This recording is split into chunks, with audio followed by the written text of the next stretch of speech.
to your point there around what's a good philosophy to deal with the modern world we live in, which is just constantly changing. And so what's, that threat response isn't really serving us.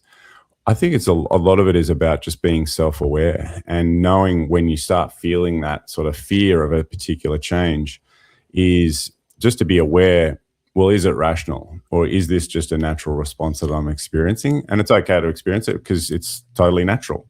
And then to just have a reset and think about, okay, well, what does the greatest possible success look like for me through this change? And it's focusing on and separating between what is out of your control, what's out of your circle of influence or control, and what's within it.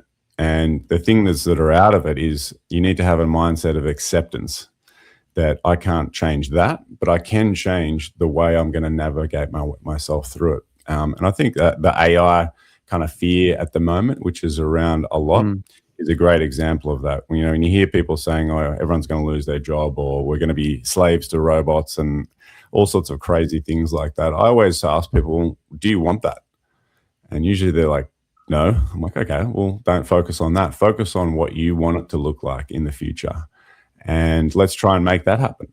And so I always think humans can control their destiny to a larger degree than they realize. And often we feel like we're a kind of cork bobbing along in the ocean and we just have to kind of go with the flow and wait for someone to tell us what to do. But it isn't always the case. We can decide for ourselves what we need to do to navigate through those rough seas.